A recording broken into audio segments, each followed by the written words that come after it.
Hi guys, welcome back. എല്ലാവർക്കും സുഖമല്ലേ? അപ്പോൾ സന്തോഷ് ജോർജ് കുളങ്ങര സാറിൻ്റെ ഒരു ചെറിയ ക്ലിപ്പ് കാണാനിടയായി. അപ്പോൾ അതിൻ്റെ ചെറിയ മറുപടി എടുക്കാമെന്ന് വിചാരിച്ചിട്ട് വന്നതാട്ടാ. അദ്ദേഹത്തിന് മറുപടി കൊടുക്കാൻ വേണ്ടിയുള്ള ഒരാളൊന്നുമല്ല ഞാൻ. അദ്ദേഹം ഒരുപാട് ലോകം കണ്ട ആളാണ്, ഒരുപാട് കാര്യങ്ങൾ അറിയുന്ന ആളാണ്, ഒരുപാട് സ്ഥലങ്ങളിൽ പോയിട്ടുള്ള ആളാണ്. അദ്ദേഹത്തിൻ്റെ അഭിപ്രായം പറയാനുള്ള സ്വാതന്ത്ര്യം കാര്യങ്ങളൊക്കെ ഉണ്ട്. ഭൂമിയിൽ ഒന്നും ചെയ്യാൻ കഴിവില്ലാത്ത ഒരു ദൈവത്തിന് അല്ലെങ്കിൽ ഒരു മതവിശ്വാസത്തിന് സ്വർഗത്തിൽ എന്ത് വഴക്കാ ചെയ്യാനാ പറ്റുന്നത്? നിങ്ങൾ ഇന്ന് തേണ്ടിത്തരം കാണിക്കുന്ന ഒരുത്തനെ ഇവിടെ കാണിച്ചാ ഈ തോന്നിയാസം കാണിക്കുന്നവനെ ദൈവം ഇവിടെ വെച്ച് തന്നെ ശിക്ഷിച്ച് കാണിച്ചു കൊടുക്കട്ടെ മനുഷ്യനെ. ഒരു ചെറിയ ഉദാഹരണം പറയാം. ഏത് കുട്ടികൾക്കും കുറച്ചൊന്ന് ചിന്തിച്ചാൽ മനസ്സിലാവുന്ന കാര്യമാണ്. ചെറിയൊരു ഉദാഹരണമാണ്. അതായത് ഒരു ആള് വേറെ ആളെ കൊന്നു എന്ന് വിചാരിക്കാം. ആ കൊന്ന ആളെ കോടതിക്ക് എന്ത് ചെയ്യുക? ശിക്ഷ വിധിക്കുക. ആ കൊന്ന ആളെ തൂക്കിക്കൊല്ലാൻ ഒരു ശിക്ഷ വിധിച്ചു എന്ന് വിചാരിക്കുക. ആ ശിക്ഷ നടപ്പാക്കാം, ആ ആളെ കൊല്ലാം. പക്ഷേ ഈ ആള് ഒരുപാട് പേരെ കൊന്നിക്കണമെങ്കിലോ, ഫോർ എക്സാമ്പിൾ ചങ്ങണ്ടല്ലോ ഹിറ്റ്ലർ, ലക്ഷക്കണക്കിന് ആളുകളാണ് കൊന്നിക്കുന്നത്. അപ്പോൾ ഭൂമിയിൽ നിന്ന് മൂപ്പർക്ക് കൊടുക്കാൻ പറ്റിയ ശിക്ഷ എന്ന് പറയുന്നത് തൂക്കിക്കൊല്ലൽ തന്നെയല്ലേ. അപ്പോൾ ലക്ഷക്കണക്കിന് ആളെ തൂക്കിക്കൊന്ന ആളെ നമുക്ക് എന്ത് ചെയ്യാൻ പറ്റുള്ളൂ?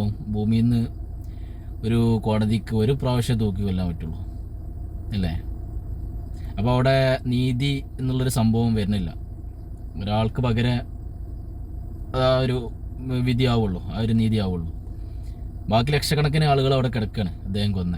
അപ്പോൾ അവർക്കുള്ള ആ നീതിയൊക്കെ ആര് വാങ്ങി കൊടുക്കും? എവിടുന്ന് കിട്ടും? അപ്പോൾ അതിനാണ് ഈ പരലോകവും അവിടെ ഒരു ശിക്ഷയും പിന്നെ വിചാരണയും കോടതിയും കാര്യങ്ങളൊക്കെ ഉണ്ട് എന്ന് വിശ്വസിക്കേണ്ടത്.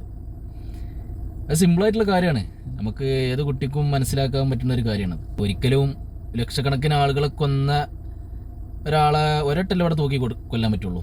അല്ലാതെ ഒരട്ടം തൂക്കി കൊന്നുകാണ്ട് വീണ്ടും ജനിപ്പിച്ച് വീണ്ടും തൂക്കി കൊല്ലാൻ അങ്ങനെ പറ്റില്ല. പക്ഷേ പഠിച്ചാൻ പറഞ്ഞത് എന്താ? അതിനുള്ള എല്ലാത്തിനുള്ള ശിക്ഷ നാളെ അവിടെ കോടതിയിൽ നിന്ന്, അള്ളാഹിൻ്റെ കോടതിയിൽ നിന്ന് കിട്ടുന്നതാണ്.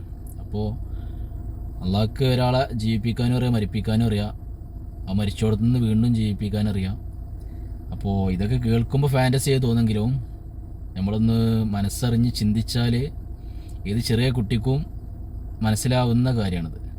അതേപോലെ ഞാൻ വേറൊരു ക്ലിപ്പുണ്ട്, അതും കൂടെ ഒന്ന് കാണിച്ചു തരാം. സത്യം പറയല്ലോ, ഞാൻ മദർസയിൽ 6ാം ക്ലാസ് വരെ പോയ ഒരാളാണ്. പക്ഷെ മദർസയിൽ എന്നെ പഠിപ്പിച്ച കുറെ കാര്യങ്ങളുണ്ട്. അതൊക്കെ ഇപ്പൊ എനിക്ക് ആലോചിക്കുമ്പോ ദേഷ്യമൊക്കെ വരും. അപ്പോ അത് തിരിച്ചറിവുകളാണ്. ഓരോ സിറ്റുവേഷനും ഓരോ സ്റ്റേജിൽ നമ്മള് ലോകം കാണാന്ന് പറയില്ലേ, നമ്മളിങ്ങനെ ഓരോന്ന് കാണുകയും അറിയുക, ഓരോ ആൾക്കാരോട് സംസാരിക്കുമ്പോഴാണ് നമുക്ക് കൂടുതൽ കാര്യങ്ങൾ മനസ്സിലാവുന്നത്. ഇതിൽ കുട്ടി പറയണത് പിന്നെ 6ാം ക്ലാസ് വരെ മദ്രസ പഠിച്ചിരുന്നു, 6ാം ക്ലാസ് 7ാം ക്ലാസ് വരെ. അപ്പോൾ ആ ഒരു കാലഘട്ടം ആലോചിക്കുമ്പോൾ പുള്ളിക്കാരത്തേക്ക് വെറുപ്പാണ് വരുന്നത്. എന്തിനാ വെറുക്കേണ്ട ആവശ്യം? ഒരു 6ാം ക്ലാസ് 7ാം ക്ലാസ് ഒക്കെ ആകുമ്പോഴത്തേന് ഏകദേശം ബേസിക് ആയിട്ടുള്ള കാര്യങ്ങളൊക്കെ മദ്രസയിൽ പഠിപ്പിക്കും. പഠിപ്പിക്കണത് എന്താ? സിമ്പിളായിട്ടുള്ള കാര്യങ്ങളാണ്. ഫസ്റ്റത്തെ 1ാം ക്ലാസ്സിലെ ഫസ്റ്റിലെ പുസ്തകത്തിലെ ഫസ്റ്റത്തെ വാക്കിന് എന്താണ്? അദബുൻ മര്യാദ എന്ന് തുടങ്ങിയിട്ടാണ് പഠിപ്പിക്കുന്നത്. പിന്നെ അവിടെ നിന്ന് ഇങ്ങനെ തുടങ്ങി, പിന്നെ കള്ളു കുടിക്കരുത്, വ്യഭിചരിക്കരുത്, കളവ് പറയരുത്, മോഷ്ടിക്കരുത്, അങ്ങനത്തെ കാര്യങ്ങളൊക്കെയാണ് പിന്നെ പഠിപ്പിക്കുന്നത്.